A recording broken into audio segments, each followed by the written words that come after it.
Mister കെന്നത്തുണ്ടില്ലേ? ഇല്ല, ടൗണിൽ പോയിരിക്കാണ്. നാളെ ഉച്ചയ്ക്ക് വരൂ. എന്റെ ഭാഗ്യം. എന്താ?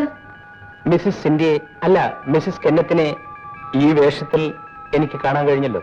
സണ്ണി, തെറ്റാണെന്നറിയാം, എങ്കിലും നിങ്ങളുടെ സൗന്ദര്യം എനിക്ക് ശ്രദ്ധിക്കാതിരിക്കാൻ കഴിയുന്നില്ല. വാതിലടച്ചേക്കാം, ആരെങ്കിലും കാണും. നിങ്ങൾ എന്താ ചെയ്യുന്നത്? ഞാനൊരു ഭീരുവായി പോയി. അല്ലെങ്കിൽ നിങ്ങളെ കൈകൾ കൊണ്ട് കോരിയെടുത്ത് കിടക്കയിൽ കൊണ്ടിട്ടേൻ. പറയേണ്ടതൊക്കെ പറഞ്ഞു കഴിഞ്ഞു. ഞാൻ വന്നത് സംസാരിക്കാനല്ല. തൂക്കുമരത്തിൽ കയറേണ്ടി വരുമെന്ന് പറഞ്ഞാൽ പോലും നമുക്ക് ചില തെറ്റ് ചെയ്യണമെന്ന് തോന്നില്ലേ? അത്തരമൊരു തെറ്റ് മുഴുവനും പറയൂ. ഒരുപക്ഷെ സിന്ധ്യ എന്നെ ആട്ടിയിറക്കിയാൽ എനിക്ക് വിരോധമില്ല. നമുക്ക് രണ്ടുപേർക്ക് മാത്രം അറിയാവുന്ന ഒരു രഹസ്യമുണ്ടാവും. അതുപോലും എനിക്ക് ചിന്തിക്കാൻ രസമുള്ള ഒരു കാര്യമാണ്. സണ്ണി വളരെ ചീപ്പാണല്ലോ. ഞാനൊന്ന് ചോദിക്കട്ടെ സിന്ധ്യ, ഈ വികാരത്തിന്റെ മുന്നിൽ ആരാ ചീപ്പല്ലാത്തത്? വസ്ത്രത്തിന്റെ നേരിയ നൂലിഴ പോലും മാറ്റി കഴിയുമ്പോഴല്ലേ കാമം യഥാർത്ഥമാകും.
അടുത്ത തിങ്കളാഴ്ച വരാം. നിങ്ങൾ എന്ന് വന്നാലും യാതൊരു കുഴപ്പമില്ല. എത്ര കരിപ്പെട്ടി ഉണ്ടെങ്കിലും ഞങ്ങൾ എടുത്തോളാം. ഓ, ഇത് തേനിലോ ചെറുനാരങ്ങ നീറ്റിലോ ചാലിച്ച് ദിവസം 3 നേരം കൊടുത്താൽ മതി കേട്ടോ.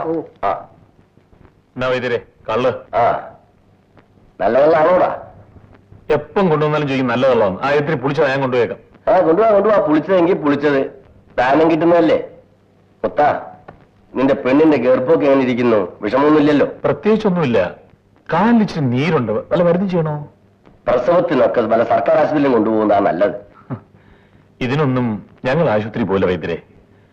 മാരിയമ്മന് വാവിനൊരു പൂജ ചെയ്താൽ എല്ലാം ശരിയാകും. അതെന്ത് പൂജയാ? ഞങ്ങൾ പൂജാരി കുടുംബമാണ്. അപ്പന്റെ മരണശേഷം ഞാനാ പൂജാരി. അടുത്തത് എന്റെ മോൻ. മോനാണെന്ന് എന്താ തീർച്ച? മാരിയമ്മൻ അങ്ങനെ തരും. ഞങ്ങളുടെ കുടുംബത്തിൽ പരമ്പരയായിട്ട് ആണുങ്ങളാ. ഞങ്ങൾ പ്രാർത്ഥിക്കുന്നതും പൂജിക്കുന്നതും അതിനുവേണ്ടിയാ.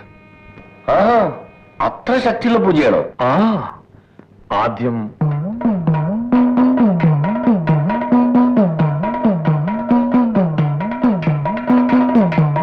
കള്ളൊഴിച്ച് കരിമ്പന ചുവട് നനയ്ക്കും.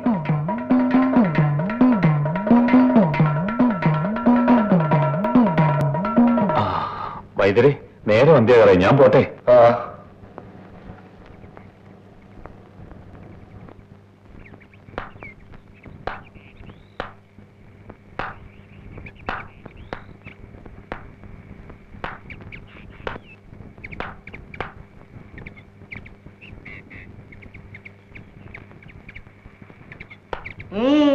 ആ മുത്തൻ എങ്ങനെയെങ്കിലും ജയിലിൽ കയറ്റില്ലെങ്കിൽ വളരെ മോശമാണ്. നമുക്ക് തലയുർത്തി ഇറക്കാൻ കഴിയുന്നില്ല. തല താഴ്ത്തി നടക്കാൻ ഒക്കൂല. അവനൊറ്റയല്ല, അവന് ജാതിക്കാരുമുള്ള അവന്റെ പുറകിലുണ്ട്. അഥവാ അവനെ പിടിച്ച് അകത്താക്കിയാലും കരിപ്പട്ടി കച്ചവടം നമുക്ക് കിട്ടാൻ പോകുന്നില്ല. സായിപ്പ് എപ്പോഴും കച്ചവടം മാത്രമേ ഉള്ളൂ. അപ്പൊ ഞങ്ങളുടെ കാര്യം അതാണ് കിട്ടവനെ. നീ അവരെ കുണ്ടവനെ തല്ലാൻ പോയത് ഇതിൽ എന്തുണ്ടായി? അവൻ മനുഷ്യനില്ല, അവന് ഇരുമ്പിലുണ്ടാക്കി വെച്ചിരിക്കാം. എന്നാ അവൻ തുരുപ്പെടുക്കുന്നവരെ ഇനി കാത്തിരിക്കാം. അഞ്ചെട്ട് തടിയന്മാരെ കൊണ്ട് പോയിട്ട് അവന്റെ ചെറുവിരൽ അനക്കാൻ സാധിച്ചില്ല. നാണക്കേട്. സായിപ്പേ, കോട്ടൂർ വനത്തിൽ ഉഗ്രൻ മന്ത്രവാദിയുണ്ട്. എന്തിന്? ആ മന്ത്രവാദിയെ കൊണ്ട് ശുദ്ധം ചെയ്യിപ്പിച്ചാൽ മുത്തിന് 3 നേരം ഭ്രാന്ത് വരും. 10-15 കൊല്ലങ്ങൾക്ക് മുമ്പ് അങ്ങനെ ഒരുത്തിന് ഭ്രാന്ത് വരുത്തിയിട്ടുണ്ട്. വെറും 200 രൂപയുടെ ചെലവേ ഉള്ളൂ. സായിപ്പ് അങ്ങനെ പറയരുത്. ഭയങ്കര ശക്തിയുള്ള മന്ത്രവാദിയാണ്.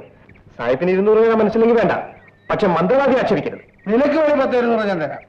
ഒരുപാട് അടി കൊണ്ടതല്ലേ. പക്ഷെ ഞാൻ തരുന്ന കാശ് വല്ലവനും കൂടെ തൊലയ്ക്കരുത്. ഇന്നേക്ക് 10 ദിവസത്തിനുള്ളിൽ മുത്തിന് ഭ്രാന്ത് പിടിപ്പിക്കണം ഞാൻ കാണിച്ചു തരാം. അല്ലെങ്കിൽ സായിപ്പന്നെ നായിന്റെ മോനെ വിളിച്ചു. അത് സായിപ്പ് എപ്പോഴും വിളിക്കാറുള്ളതല്ലേ, പക്ഷെ ഇംഗ്ലീഷിലാണെന്ന് മാത്രം. ശരി, നാളെ കമ്പനിയിൽ നിന്ന് 200 രൂപ വാങ്ങിച്ചോ, ഞാൻ പറഞ്ഞേക്കാം. പൊയ്ക്കോ പൊയ്ക്കോ. അല്ലാച്ച കുറച്ചും കൂടി കഴിഞ്ഞിട്ട് പോയാൽ മതിയായിരുന്നു. നല്ല രസം മതാവക്കളി. ഒന്ന് വാടേ വാടാ. ഇങ്ങോട്ട് വന്നേ. നീ കാര്യം അറിഞ്ഞില്ല?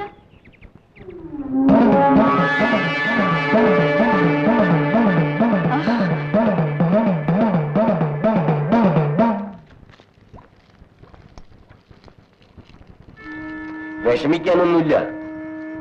രാത്രിയിൽ അവർ ക്ഷുദ്രം ചെയ്ത സാധനം നിന്റെ വീടിന്റെ പരിസരത്തെങ്ങാനും കുഴിച്ചിടും, നിന്നെ കൊണ്ട് മറിയർപ്പിക്കാൻ. അതുകൊണ്ട് രാത്രി മുഴുവനും കാത്തിരിക്കണം. നടക്കുന്ന വഴിയിലായിരിക്കും കുഴിച്ചിടുക. അതിന് സമ്മതിക്കാതിരുന്നാ മതി.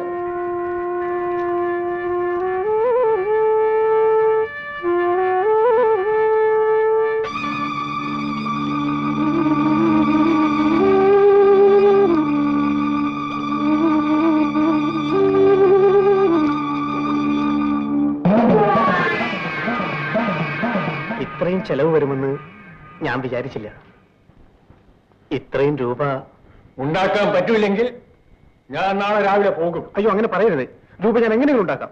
500 രൂപ കൊണ്ടുവന്നാൽ ഞാൻ കർമ്മം ചെയ്യാം, ഇല്ലെങ്കിൽ തിരിച്ചു പോകും. പോവാ.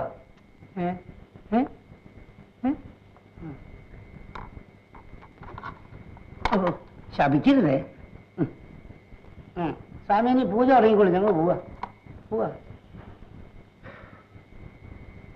ഇനി ഒരു 300 രൂപ ഉണ്ടാക്കാം. പലയ നിന്റെ കാശുണ്ടോ? അയ്യോ, കയ്യിലുള്ളതും കടം വാങ്ങിച്ചതും എല്ലാം കൂടി ചേർത്ത് ഞാൻ ഇന്നലെ വസ്തു വാങ്ങിയായിരിക്കും. ഇത് നീ എങ്ങനെ അറിഞ്ഞു? നീ സാധാരണ പറയാറുള്ളല്ലേ, പണ്ട് ഇറങ്ങാനായിട്ട് സായിപ്പ് ഇവിടെ ഇല്ല. 300 രൂപയുടെ കാര്യമല്ലേ. നിനക്ക് ഞാനൊരു കാര്യം പറഞ്ഞേക്കാം. എന്തൊക്കെ ആയാലും മുത്തനും ഞാനും ഒരു ജാതിക്കാരല്ല. ഞാൻ പറയുന്നവർക്ക് ക്ഷുദ്രം ചെയ്യാൻ ഞാൻ നിന്റെ കൂടെ വന്നെന്ന് അവരറിഞ്ഞ നാട്ടുകാരെന്നെ തല്ലിക്കൊല്ലു. അത് നോക്ക്, ഞാനൊരു വഴി പറഞ്ഞുതരാം. നീ ചെന്ന വടക്കനാശാനോട് ചോദിക്കും, അങ്ങനെ വരും. പക്ഷെ ഞാൻ കൂടെ വരാം. അല്ലെങ്കിൽ നിന്നൊക്കെ എനിക്കറിയാടാ. നീയൊക്കെ അവസാനം സ്വന്തം ജാതിക്കാരോട് നിൽക്കൂ. അതെത്ര തന്നെയുള്ളൂ. ഞാൻ ജനിച്ച നാടും എന്റെ ജാതിക്കാരും ഞാൻ മറക്കില്ല. വഴി എത്തിയോ?